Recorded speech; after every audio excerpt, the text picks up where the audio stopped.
Salut les Anacalypsiens, bienvenue dans cette nouvelle vidéo d'Anacalypsie. Donc aujourd'hui on se retrouve pour parler du tout premier Hell in a Cell de l'histoire, enfin du moins du côté WWF, hein, peut-être que des machins en cage existaient avant, ça je ne sais pas.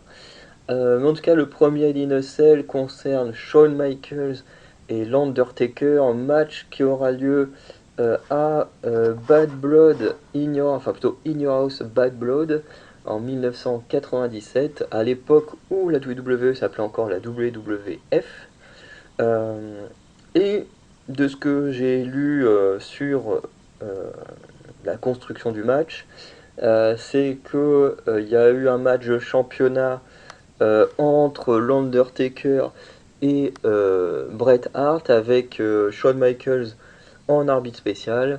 Euh, du coup, Shawn Michaels, en voulant agresser Bret Hart, du coup, il a foutu un coup de chaise euh, sur l'Undertaker, qui a du coup plus ou moins permis par la suite du match à Bret Hart de gagner le match, et je crois que c'était un match de championnat, un truc comme ça.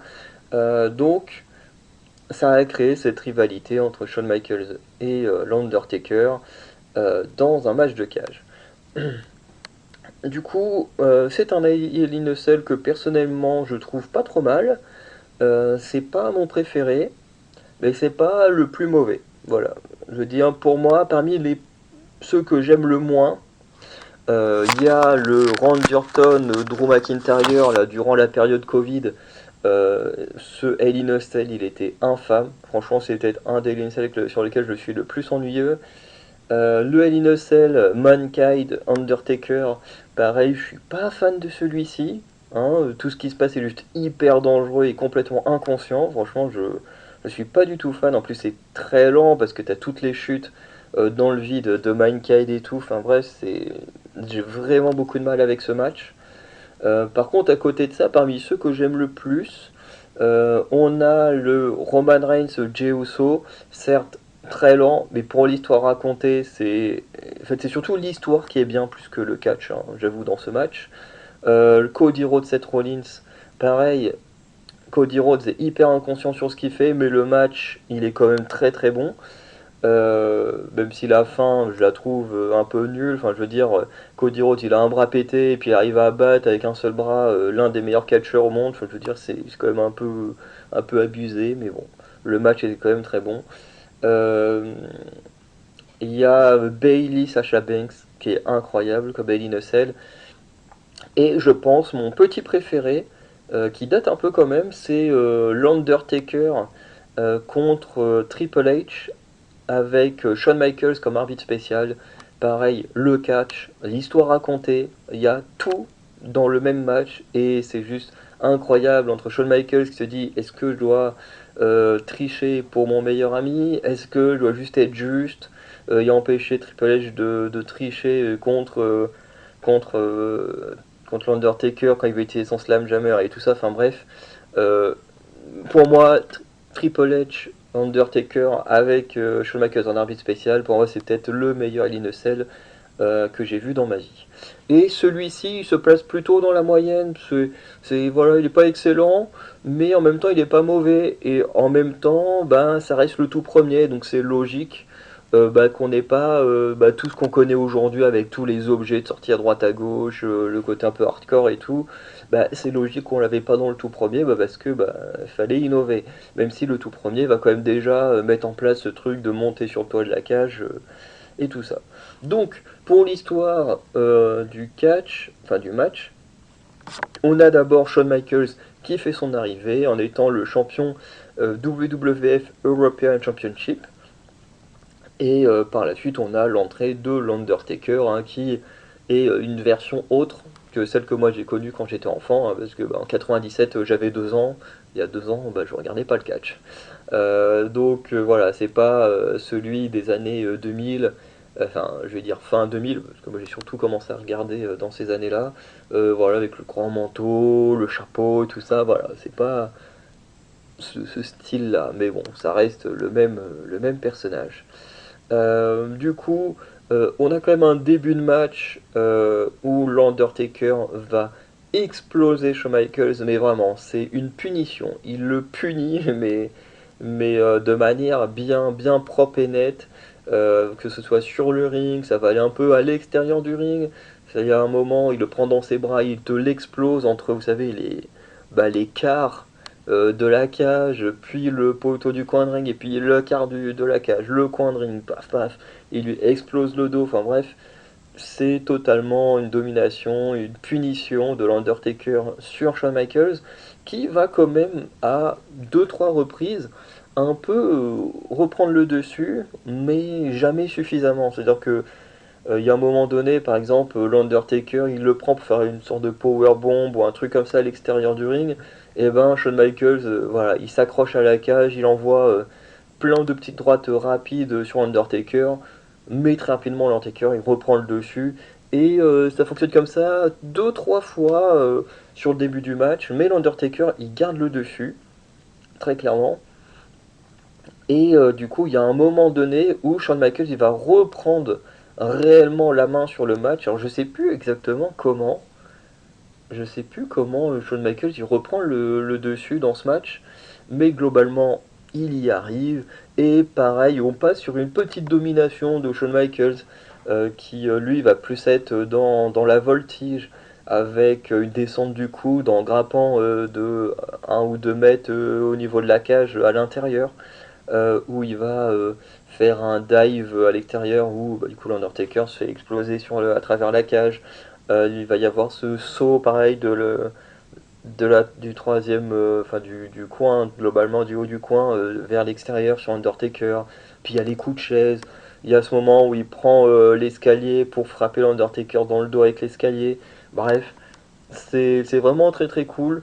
Et ensuite, le match, il va un petit peu se rééquilibrer à partir de ce moment où l'Undertaker, il va réussir à faire une sorte de stunner dans les cordes à Shawn Michaels. Et, euh, et le match il se rééquilibre et tout, c'est plutôt sympa. Et là, l'Undertaker il balance Shawn Michaels à l'extérieur. Et du coup, Shawn Michaels il atterrit sur un caméraman. Et là, on se demande est-ce que bah, c'est dans le scénario ou pas. Puisque bah, du coup, Shawn Michaels il va juste casser la gueule au caméraman. Tu comprends pas trop pourquoi. Bon, ça va servir à l'histoire du match. Mais sur le coup, on se demande quand même est-ce que c'est normal ou pas qui s'acharne autant en tout cas. C'est bon qu'il mette une droite à la limite si c'est dans le scénario, oui, après qu'il s'acharne autant, parce qu'il va même s'acharner dessus, il va remonter dans le ring, frapper Undertaker, puis il va revenir s'en prendre aux caméras, tu te dis, ouais, est-ce que c'est normal autant d'acharnement hein mais du coup, ça va permettre bah, déjà de détourner l'attention de l'arbitre au cas où il aurait fallu faire un ref bump ou on ne sait quoi. Puisque bah, du coup il y a le sergent Slaughter qui vient pour sortir ce caméraman de la cage et bah, par la suite Shawn Michaels il place son switching music sauf que bah, l'Undertaker il s'en relève aussitôt à la manière que je voyais quand j'étais ado voilà un peu flippante et du coup, bah, Shawn Michaels, il dit, oh, bah, la cage est ouverte, j'en profite pour essayer de me barrer, du coup, ça va mener le combat à l'extérieur de la cage, donc même dès le premier Hell in a Cell, on quittait déjà la cage pour combattre, et du coup, les deux hommes vont se tabasser, surtout l'Undertaker qui aura le dessus, qui va faire saigner Shawn Michaels hein, en le propulsant à plusieurs reprises, la tête directe dans la cage, euh, et du coup, grâce à un low blow, Shawn Michaels il arrive à grimper au sommet de la cage. Et l'Undertaker, forcément, il va le rejoindre. Il va quand même exploser, hein, Shawn Michaels, sur la cage, qui va dire bon, bah, finalement, j'ai aucune chance, je veux redescendre. Sauf qu'en voulant redescendre, bah, l'Undertaker, il le fait tomber. Hein, un peu comme Mufasa hein, qui tombe de la falaise. Et ben là, il le fait tomber, mais à travers la table des commentateurs. Enfin, du moins, une des tables. Et du coup, bah, après ça, le match il repart dans le ring. Vraiment, le visage de Shawn Michaels il est rouge. Hein. Tu sens que Shawn Michaels c'est fini pour lui. En plus, quand le match il repart dans le ring, l'Undertaker il sort une chaise, il en assène un coup direct dans le crâne de Shawn Michaels. C'est hyper violent. Et tu le vois là, il prépare Vous savez, quand il fait le geste là au niveau de la gorge en mode ça y est, t'es mort. Il fait ça, du coup tu dis bon bah ça y est, Shawn Michaels, bye bye. Et là, les lumières s'éteignent. Tu te dis mais qu'est-ce qui se passe? Les lumières s'éteignent et c'est les débuts, les débuts de cette version de Kane. Et oui, qui arrive avec Paul Bearer, qui t'explose la porte de la cage. C'est incroyable. Et du coup, il rentre, il explose l'Undertaker, il lui place comment il s'appelait, le Tombstone Pile Driver, Pile Driver. Et du coup, bah, Shawn Michaels il en profite. Même l'arbitre est super lent. Vraiment, t'as un effet rêve bump, oui, parce que c'est vrai que Kane, quand il entre dans la cage, il dégomme l'arbitre, le pauvre. Euh, et du coup, bah, décompte 1, 2, 3. Shawn Michaels, vainqueur de ce match, qui était vraiment génial. Alors, après, je me demande ce qui s'est passé après tout ça. Oh, pardon. Je sais pas pourquoi je baille alors qu'il est que 11h30, mais j'ai tellement mal dormi. Bref. Et du coup, ouais, je me demande ce qui s'est passé par la suite, parce que bah, je pense que bah, côté Undertaker, il y a eu sa rivalité avec Kane. Pour Shawn Michaels, je sais pas trop dans quelle rivalité il a dû aller, mais il a dû continuer sur son règne de champion européen. Donc voilà. Mais voilà, un peu ce qui s'est passé pendant ce match. C'était vraiment un match cool euh, à suivre, hein. Franchement, ça se regarde bien. Ça dure quand même assez longtemps, hein, ça dure quasiment 40 minutes. C'est le main event du show, ce qui n'est pas étonnant. Parce qu'il y a il y a quand même de l'ambiance dans le public et tout. Et franchement, je peux le conseiller. C'est vrai que quand on n'aime pas les matchs longs de 30-40 minutes, bon, c'est peut-être moins conseillé de le regarder. Par contre, si vous aimez les matchs longs, moi, les matchs de 30-40 minutes, si le catch est bon ou si l'histoire est bonne, parce que bah, comme je disais, Jey Uso, Roman Reigns, c'est clairement un match de 30-40 minutes où tu as juste Roman Reigns qui punit Jey Uso. Donc en termes de catch, c'est pas non plus dingue, mais en termes d'histoire racontée, bah, c'est excellent. Donc ça dépend aussi de ce qu'on cherche quand on regarde du catch. Mais en tout cas, moi, c'est un match que je vous conseille. Il y en a que je conseillerais pas, hein. Undertaker Mankind ou pas Undertaker, mais Randy Orton, Drew McIntyre. Par exemple, ça c'est des Hell in a Cell que je vous conseillerais pas.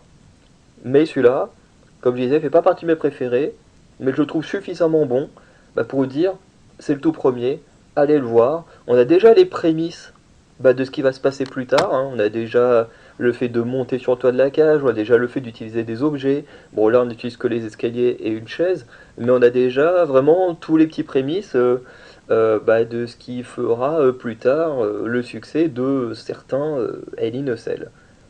Voilà, donc j'ai pas grand chose de plus à dire, hein. Voilà, je vous ai un peu raconté tout ce qui s'est passé pendant ce match, mon appréciation qui pour moi a été très bonne. Et bon, ce qui fait que je le trouve pas aussi bon que les autres, s'il faut venir là-dessus, c'est que ben on n'a pas vraiment de combat départagé entre les deux. C'est-à-dire que on commence, on a domination de l'un, domination de l'autre, ensuite on repart domination d'Undertaker, ensuite intervention de Kane et fin du match. Et c'est un peu en fait ces structures que je trouve un peu dommage. Tu vois, c'est pas, tu vois, t'as pas de moments de contre, de trucs vraiment incroyables comme on peut avoir dans certains matchs aujourd'hui. Là, c'est plus chacun domine une partie du match et ensuite le match est terminé. Et c'est un peu ce qui fait que je le mets un peu plus bas que les autres matchs que moi je considère un peu mieux par rapport à mon appréciation, bien entendu. Mais, euh, mais voilà. Du coup, on peut s'arrêter là. N'hésitez pas à me dire en commentaire ce que vous pensez de ce match pour ceux qui connaissent ce match, le tout premier Hell in a Cell. Et sinon, ben, n'hésitez pas à aller le checker. Vous pouvez le trouver sur le WWE Network. En tout cas, moi, c'est là que je l'ai regardé, hein. Vous tapez In Your House. Voilà, vous retrouvez le Bad Blood parmi tous les In Your House. Et puis, vous allez direct au main event. Et vous avez ce match. Euh, parce que, bon, moi, je l'ai trouvé comme ça. Parce que j'ai mon abonnement au Network. Après, pour ceux qui n'ont pas d'abonnement au Network, ben, je ne sais pas comment vous pouvez le trouver. Ça c'est un peu plus dommage. Bref. Mais en tout cas, je conseille quand même de le regarder. Sinon, ben, passez une bonne journée, de bonne soirée, et je vous dis à très bientôt pour de nouvelles vidéos, surtout que prochainement, ce week-end, on a le King and the Queen of the Ring, donc j'ai assez hâte de voir ça. Donc vous aurez mon retour. Je sais pas encore quel moment, parce que pour expliquer les choses, on a le King and the Queen on the Ring samedi. Ce que moi samedi, je me fais tatouer. Donc je sais pas si j'aurai le temps de le regarder, surtout que je serai en famille, il y a ma mère qui se fait tatouer aussi. Donc parce que quand c'est en Arabie Saoudite, pour nous c'est en début de soirée, un truc comme ça, fin d'après-midi, début de soirée, donc si ça se trouve je serai encore chez mon tatoueur, soit pour attendre ma mère ou un truc comme ça, ce qui fait qu'on va sûrement passer la soirée à regarder un film et tout, et le dimanche, en gros ce dimanche qui vient, bah, c'est mon anniversaire. Ce qui fait que bah, le dimanche, bah, je serai en famille pour mon anniversaire. Ensuite, je rentre à Caen. Et comme j'ai le droit à un cinoche gratos au pâté, bah, quand je rentre à Caen, je vais direct au ciné. Euh, donc bah, pas le temps de regarder King and Queen of the Ring. Ou alors je le regarderai dans la nuit en rentrant chez moi, je sais pas encore vraiment comment ça va se passer, mais voilà, tout ça pour expliquer que bah, dans le week-end, j'ai beaucoup d'occupations et peut-être pas trop le temps de regarder les King and Queen of the Rings. Donc la vidéo sortira peut-être plus le lundi. Voilà. Donc, passez une bonne journée et bonne soirée. Mais dans tous les cas, on se dit à très bientôt pour de nouvelles vidéos. Ciao tout le monde.